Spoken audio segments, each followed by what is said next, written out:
Pijao Editores presenta Nuestra cultura. La hora de los pájaros. Inacible y costurera, la palabra cubre con tela engañosa la herida de la noche. Juega a la libertad o sueña la aventura. Como eterna Penélope, teje la túnica de todos, desilvana el secreto de la espera hasta inventar un nuevo rostro o un espejo sin nombre. Inacible y costurera, oye pasar el viento fatigado por los pájaros. Luz Mary Giraldo. ¿Qué tal? Bienvenidos a Nuestra Cultura TV, este espacio que tenemos semanal para encontrarnos con la cultura y conocer la vida de un nuevo artista. En esta ocasión, la invitada es la poeta ibaguereña Luz Mary Giraldo, homenajeada en el Festival de Poesía de Bogotá 2020 y merecedora de varios reconocimientos a nivel nacional e internacional. Quédense con nosotros a ver su historia. Yo estoy muy contenta de estar en este programa, de que es una manera de estar en mi tierra, en Ibagué, en el Tolima, de compartir con mis viejos amigos y los que puedan ser los nuevos amigos y los que ya no están. Así que mil gracias por invitarme a participar en esto. Yo creo que mi papá fue definitivo en la formación de mi sensibilidad literaria y musical. Era mi papá un humanista, un lector consumado de los clásicos. Era botánico, sabía mucho de esto y tenía unos herbarios maravillosos con los cuales yo aprendía también en esa época, desde muy chiquita, los nombres científicos de las plantas, de las flores, de las hojas, ya eso se me olvidó. Mi papá crió a su familia como contador público, ¿no? Que nada tenía que ver ni con la música, ni con las humanidades, ni con la botánica. Él me inició en toda esta experiencia creativa, tanto a disfrutarla como a vivirla, no hacer de eso una forma de vida y al mismo tiempo a poder buscar la manera de expresarlo. De chiquita, aún sin yo saber leer, me regalaba libros. Había una colección de libros muy chiquiticos que me traía, llegaba a la casa y me entregaba un cuadernito que eran los cuentos de las 1001 noches. Mi papá es una fuente inagotable de sabiduría y de creación. A mi mamá, en cuanto que mi mamá le gustaba otro tipo de música, a mi papá le gustaba la música clásica y sobre todo la música del barroco, a mi mamá le gustaban los boleros y las letras de la música andina, ¿no? Los pasillos, esa música triste, y siempre hablaba de las letras de las canciones y yo desde chiquitica atendía también a las letras de las canciones. Entré a la literatura, a la poesía, por la forma de las letras y por el sonido, por la música. Y al mismo tiempo una abuela, la materna, que me contaba cuentos, que después supe ya muy tarde, ya muy grande yo, que eran los cuentos de hadas, de la Caperucita Roja, de los hermanos Grimm, de Andersen, de todos estos autores clásicos. Pero también yo tengo que reconocer cómo influyeron algunas mujeres campesinas que trabajaron en mi casa y que me contaban mitos y leyendas, y a mí me aterraba, pero me encantaba oírla contar el mito de la Pasa Sola, del Moán, de la Llorona. Yo tengo toda una formación oral desde el oído. Estudié mi primaria en un colegio maravilloso, el colegio Liceo Especial. Mi formación inicial también se la debo no solamente en las letras, sino en todo lo que fui aprendiendo. La directora era la profesora Soledad Rengifo, una profesora muy enérgica, pero muy clara en sus cosas. Yo aprendí los nombres de las ciudades del departamento del Tolima de forma rimada. Yo puedo citar la primera estrofa: Ibagué, San Luis, Armero, Guamo, Piedras, Espinal, Anzoátegui, Villahermosa, Venadillo, Chaparral. Fresno, Condá y Dolores, etcétera, ¿no? Musicalmente aprendía geografía, pero en este colegio también nos enseñaban las tablas de multiplicar, eran como cantaditas. A mí yo odiaba las matemáticas, nunca les encontraba sentido, fue malísima para eso. Y al mismo tiempo las reglas de ortografía eran siempre musicalizadas, R con R, cigarra, ¿no? Rápido ruedan los carros cargados de azúcar, el ferrocarril. Ese colegio tuvo mucho que ver con esto, más las historias, más muchos relatos de la historia sagrada, que después yo supe que eso era la clase de religión. A nosotros nos enseñaban todas estas leyendas bíblicas como si fueran cuentos. Después yo pasé al colegio de la Presentación, también tuve algunos profesores que nos enseñaban literatura. Y fue muy importante para mí desde la primaria entrar a estudiar música en el conservatorio. Yo aprendí los primeros años, o el primer año de música también fue jugando. A uno no le enseñaban el pentagrama y las notas musicales de la manera normal, sino como para niños. Este es un edificio que tiene 5 pisos y se llama Pentagrama. Hay un hijo de ese pentagrama, lo rige un personaje muy importante que se llama la clave de sol, pero a veces está la clave de fa. El conservatorio fue definitivo también. Mis profesores, Ignacio Camacho Toscano. No haber seguido con la música es una experiencia de frustración. Digamos que, como dicen los deportistas, no se me dio. Yo me vine a Bogotá y cuando yo me venía para Bogotá, yo no sabía qué elegir. Yo decía, a mí me gustan las letras, pero para estudiar letras tengo que estudiar filosofía además. Y la filosofía me interesaba, pero lo mío era más la intuición poética, la música de las palabras. Entré a la Universidad del Tolima a estudiar humanidades, pero fue un año como de tanteo. Me presenté a la nacional, pasé el primer examen, el segundo que era ya como de exposición verbal, y ahí como que me quedé. Pasé en la Javeriana, tenía la opción de hacer la especialización en literatura. Y ahí sí me sentí plena. Yo soy de la generación de los hijos de la violencia y a mí me tocó vivir las noticias de la violencia, ver terribles cadáveres debajo de los balcones de la casa de mis abuelos en el Fresno, Tolima. Yo crecí también con ese miedo a la noche, con el miedo al campo, el miedo a la violencia, y eso es como un eco que resuena, a veces aparece en mi poesía, pero eso también está ahí. Había noticias que decían, hoy asaltaron a las 4 de la tarde o a las 7 de la noche por la carretera de no sé qué. Es que yo vi un camión lleno de cadáveres, sin cabeza, una pierna por un lado, la otra por el otro, horrible. Yo me quise venir a Bogotá. A mí me costó mucho trabajo adaptarme a la vida universitaria, a las clases, porque había una costumbre muy mala en esa época en los colegios y era dictarle la clase. Entonces llegar a la universidad a tomar nota de filosofía, de metafísica, de los clásicos, de Sócrates, y yo no entendía nada. Pasé, pero eso que siente uno que pasa raspando. Entonces un par de amigas, compañeras de filosofía y letras, ellas se especializaron en filosofía, eran muy inteligentes, muy bien preparadas, bilingües. En el colegio pues escasamente sabía decir yes y I love you. Ellas se propusieron a estudiar conmigo y a enseñarme a aprender. Y un poquito después mi marido, que estudiaba filosofía propiamente, si esas 3 personas no aparecen en mi vida universitaria, yo tal vez sería una señora que vivía en Ibagué, a lo mejor me hubiera casado con algún agrónomo o algún veterinario, además de unos profesores que sí estimularon mucho, notaron mi capacidad literaria, que fueron los que me dijeron, tienes que pasarte a especialización en literatura. Esa fue mi primera etapa universitaria. Después ya me adapté, me fui adaptando un poco.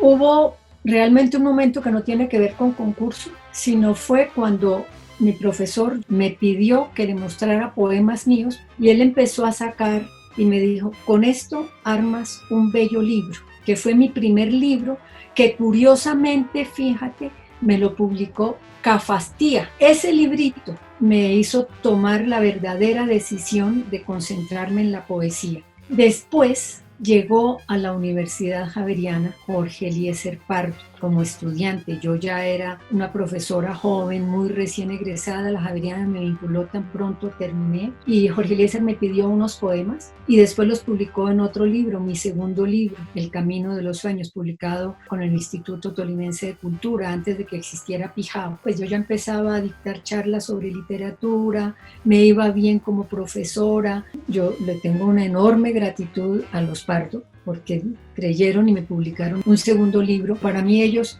son los que saben, entonces gratitud enorme. Y un sacerdote, el que creó la carrera y el departamento de literatura de la Javeriana, el padre Enrique Gaitán. Parte del entrenamiento que teníamos en clases, nosotros teníamos siempre que exponer y preparar durante el semestre 2 exposiciones, pero prepararlas para hacer la exposición uno solo durante 2 horas que duraba la clase. Entonces esto sí era una forma de entrenamiento. Yo no sé por qué a mí siempre se me ocurría escoger el autor más difícil. Después el examen de grado, otra vez me tocó Lezama y me tocó para examen de grado hablar de la poesía de Giovanni Queset. Y en un momento dado me llamaron para dar clase en curso de vacaciones que era en julio. Y es que yo cada que hacía exposición a mí me temblaban las manos, yo escribía como un autómata, yo me quedaba sin saliva. Finalmente, pues a mí me gustan los retos, yo acepté. Yo apenas vi ese montón de grandes, yo me devolví corriendo para la secretaría y le dije al secretario, mira, no hay nadie en el salón de clase. Me llevó de la mano, jovencita, yo llegué al salón y yo vi que sí era. Yo no sé cómo hice, pero yo dicté ese curso, eran 4 horas, 8 horas diarias, 4 por la mañana y 4 por la tarde. Yo tenía mis 2 primeros hijos chiquiticos y yo era juiciosísima, yo estudiaba de día, de noche, a todas horas estaba estudiando porque además todos eran más grandes que yo.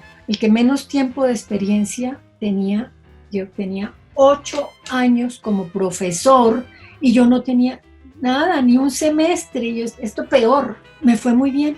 Aún hoy cuando tengo grupo nuevo, siempre me da sustico, siempre llego pasando saliva, yo siempre llego con una botellita de agua porque yo sé que se me va a secar la garganta mientras me suelto, porque de todas maneras uno no sabe con quién se va a encontrar. En mis primeros ensayos, a partir de 1980, hubo un ensayo sobre Petrarca, publicado en El Tiempo. Eso fue por ahí en el año 75. Marta tenía que hacer una serie de artículos para El Tiempo y no alcanzaba y me pidió que yo escribiera uno sobre la poesía de Petrarca. Cuando empiezo de manera sistemática, primero escribiendo sobre la poesía de Giovanni Queset, que me publicaron por lo menos 6 artículos de los distintos libros sobre Giovanni, y sobre la literatura hispanoamericana, José Donoso, por ejemplo. José Donoso fue mi tesis doctoral. Cuando me voy concentrando en Colombia, hubo un simposio sobre cultura colombiana al que me invitaron a que yo hablara desde la perspectiva de la literatura colombiana, de la narrativa colombiana. 1980 no se me olvida. Colombia en mí, dijéramos. Tal vez por eso dicen que yo soy historia de la literatura. Intenté mirar el proceso de desarrollo de la narrativa colombiana a partir de María de Jorge Isaacs hasta el presente, que eran los años 80. Ahí fue donde también me empezaron a llamar la atención los autores que estaban haciendo el tránsito del boom a una nueva narrativa, o de Gabriel García Márquez a las nuevas narrativas, pero simultáneamente la literatura hispanoamericana boom y post-boom. Quien no conoce su propia literatura, en este caso, no tiene manera de confrontarse con las literaturas ajenas. Y a mí me molesta cuando hablan de tener que únicamente leer a los grandes autores extranjeros. Yo creo que hay que leer a los clásicos y a los grandes extranjeros, pero también hay que dedicarle tiempo a los nuestros. Nuestra cultura. Bueno, muchachos, los invito a que vean nuestro programa Nuestra Cultura TV. Es un excelente programa y además de que están invitando gente súper cool. No como yo, pero va a haber mucha gente súper cool. Los invito a que miren todas sus notas. Muchas gracias. Nuestra cultura. Sin duda, la música, Ibagué, los recuerdos han jugado un papel importante en la poesía de Luz Mari Giraldo. En esta ocasión nos cuenta además cómo ha sido el proceso de escribir, de sus ensayos, la investigación y sobre todo la promoción de los artistas colombianos. Veamos la segunda parte.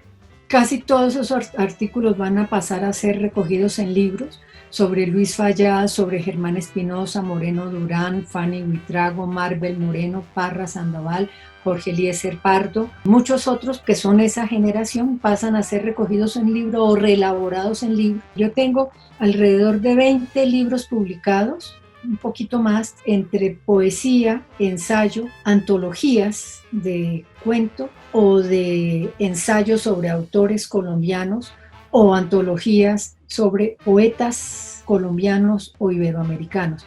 Pero lo que te puedo decir es desde los 80 y sistemáticamente he ido publicando con frecuencia. Las universidades, tanto la nacional como la javeriana, publicaron libros sobre narrativa colombiana. La Universidad Externado de Colombia me publicó un libro que se llama Más allá de Macondo, porque este fue publicado en el 2006, porque yo estaba cansada de que seguían hablando de Macondo, Macondo y Macondo, y los autores después de Macondo eran los autores más recientes y estaban dejando al margen estos de la generación que te digo que yo me dediqué a estudiar, porque me parece que es una generación que hay que reivindicar. Escribí ese Más allá de Macondo para poder hablar de cómo se han ido dando los tránsitos después de Gabriel García Márquez y cómo hay que mirar a García Márquez junto con Héctor Rojas Erazo, por ejemplo, con Cepeda Zamudio, con Álvaro Mutis, y cómo desde allí uno tiene que ver las otras líneas de la narrativa colombiana. Distintas editoriales me han ido llamando y eso a mí me enorgullece, distintas editoriales importantes para que prepare antologías de cuento colombiano, Fondo de Cultura México o Fondo de Cultura Colombia, Faguara, Planeta o Seis Barral o el Cervantes en España. Distintas me han llamado, además de algunas universitarias. Ahora, en las antologías también hay un riesgo. Tú eliges, pero la editorial decide, da la última palabra. A veces incómodo, porque los autores, y con sobrada razón, no siempre entienden que no todo depende de uno. Pero sí, yo he tenido la fortuna de ser publicada como antóloga, y eso es también como investigadora, en editoriales de alto reconocimiento en lengua castellana, ¿no? Yo he tenido también la fortuna de que los premios que me he ganado, bueno, sí, concursé en uno de ensayo, que me gané una mención honorífica, el Premio Internacional de Pensamiento Latinoamericano, y yo también concursé por ese mismo libro a una beca que me la gané en el Ministerio de Cultura. O sea que es un libro que tiene, el libro se llama hoy Ciudades Escritas y es la ciudad vista a través de la literatura colombiana de énfasis narrativa, aun cuando toco poesía. Eso como concurso, pero yo he tenido la fortuna también, y yo creo que es como generosidad o reconocimiento a una concentración. Me gané el premio, me dieron el premio LASA, que es de investigación que lo otorga. El LASA es de institutos latinoamericanos que funciona con América Latina y Estados Unidos. Me lo dieron por las antologías sobre narradoras colombianas. Son 2 antologías. Una que me habían pedido de Planeta y que me gusta desde el título, Ellas Cuentan. Cuando empezaban a ponerse de moda las mujeres que nunca hemos podido estar de moda del todo. Entonces la editorial me llamó y yo decía, también me confieso y me da culpa que las escritoras colombianas no eran buenas. Entonces cuando me llamaron yo dije, no, yo tengo que mirar realmente esto para poder opinar. Entonces lo acepté y encontré, al hacer esas 2 antologías, Ellas Cuentan, o la otra que simplemente se llama Cuentan, el sentido del título es claro, ellas cuentan es existen, o ellas saben contar. Entonces, para mí fue de un aprendizaje enorme, porque fue ver no solamente el forcejeo de las mujeres para ser tenidas en cuenta como escritoras en Colombia y en el mundo, sino sobre qué han hablado, cuáles han sido sus inquietudes, cómo han escrito. Esas par de libros, que la una es de la colonia a nuestros días y la segunda es las contemporáneas, sin yo tener ni idea, de pronto me llegó la comunicación que me daban el premio LASA. Eso desde el punto de vista académico es muy importante, yo quedé muy feliz. Ese es otro que yo no he concursado. El premio que me dieron en Rumania, eso no fue por concurso, eso fue, yo no sé quién me nominó. A mí me invitaron a Rumania, yo fui porque yo dije, qué chévere ir, ¿no? Entonces el castillo de Drácula, todas esas cosas infantiles, ¿no? Fui a ese encuentro de poetas, que tiene un título bellísimo. Ese encuentro de poetas se llama Noches de Poesía, que sucede en un pueblito muy hermoso del siglo XVI que se llama Urtea de Arches. Yo no sé cuántos éramos, pero éramos de muchos países. Yo era la única colombiana, unos pocos latinoamericanos. Muy bello, es muy bello, que todo duró una semana este encuentro. Y el último día dijeron, hoy es la entrega de premios, y empezaron a decir cuáles eran las características. Y yo me acuerdo que yo me dije, mientras estaba ahí esperando que entregaran los premios, el premio fulano de tal es por tal cosa, el tal. Y yo me acuerdo que yo me dije, oye, ¿yo por qué no supe? Yo no mandé nada para concurso, porque yo dije, yo pudiera haber concursado. Cuando me nombraron a 3 finalistas. Yo no entendí el nombre, porque como yo no había concursado, y además pues lo hablaban, no propiamente en rumano, pero con un acento que yo no entendía. Entonces me codearon y me dijeron, te están nombrando a ti. Yo me asusté, a mí, pues yo no concursé, yo calladita, quietecita, y ganó pues esta señora, que yo me quise meter debajo del asiento porque yo no había concursado. Entonces me dijeron, no, es que fue por toda su intervención aquí, por hoja de vida y por el conocimiento de su obra. Yo no tengo ni idea quién me debieron haber nominado, pero yo nunca supe. Entonces yo acababa de pasar por una experiencia muy dura, y entonces para mí ese premio fue liberador. Estoy hablando de 2013, en el 16 volví, y esa vez me dieron una mención de honor. Yo sé que yo tengo aquí un determinado prestigio asegurado por todo mi trabajo académico, mi trabajo como antóloga, mi trabajo como investigadora. Yo sé que en ese sentido tengo un reconocimiento, pero los que hacen antología de poesía no me tienen en cuenta. Yo recibí 2 homenajes como poeta. Un homenaje fue en el Festival de la Palabra, de Poesía y la Palabra creo que se llama, en Tuluá. Llegué al festival y todo muy bien, y de pronto presentaron como que ese festival de poesía era en homenaje a los Meri Giraldo. Ya había pasado por la gran emoción en Rumania, que a mí me publiquen más fácil en Italia, o que en Chile también me reconozcan. En mi país ni siquiera aparezca en una que otra antología apenas. Soy más reconocida dentro de otras áreas y menos como poeta, pero ya con pues digamos que yo a veces digo, burlándome, esto es flor de pandemia. El Festival Internacional de Poesía de Bogotá, gracias también a la generosidad de Rafael del Castillo y de todo su equipo, que me rindan homenaje a mí, que el Caro y Cuervo publique una antología de toda mi obra poética, con ensayos de distintos autores sobre mi poesía. Yo sé que esto es pasajero, me he dado cuenta de los amigos que han guardado silencio y de los que hacen, digamos, que disfrutan haciendo ruido, ¿no?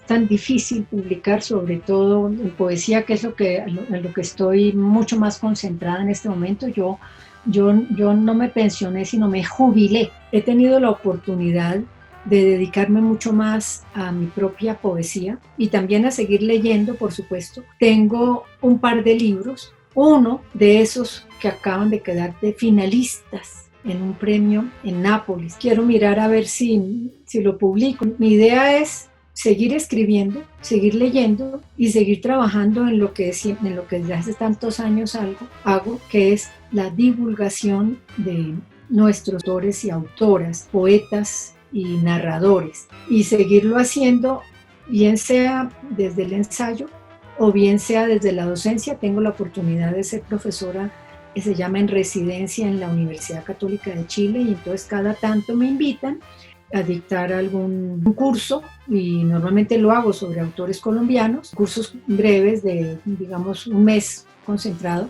Eventualmente tendría la oportunidad de ir a la Universidad de Salamanca. Esta vez, tal vez, a dictar un curso. Lo quisiera hacer sobre poetas colombianas, mujeres. Siempre digo, yo soy de Ibagué, la ciudad musical de Colombia. Además lo digo, siempre. Sí hay gente que no me conoce y gente que no me quiere conocer, pero yo soy de Ibagué y me gusta decirlo, y me siento orgullosa de ser de Ibagué, y cuando algo me dicen, me van a molestar, y digo, cuidado que se me sale el pijao, y el pijao prefiere tirarse por el barranco que darse por vencido, ¿no? Nuestra cultura. Gracias por acompañarnos en un nuevo capítulo de Nuestra Cultura TV. Si se perdió algo de este capítulo o quiere revivir alguno de los otros que tenemos, no olvide seguirnos en Facebook y en YouTube, donde los podrá encontrar. Dejarnos sus comentarios, decirnos qué historia le gustaría ver en el próximo programa y nos vemos dentro de 8 días con una nueva historia y un nuevo artista. Si la vida tropieza, si cae y toca fondo, si va de tumbo en tumbo, si ya no deletrea, si el árbol no da sombra y no hay canto de pájaros azules, tendremos que inventar el sol, la compañía de perros en la puerta, gatos que maullen en los techos, jardines de invierno o primavera, y un libro que abra sus páginas y las palabras vuelen. Preparo la mesa con pan recién horneado y una taza de café caliente mientras llegan la familia, los amigos y el abrazo para sentirnos menos huérfanos. Aquí termina nuestra cultura. Nuestra cultura.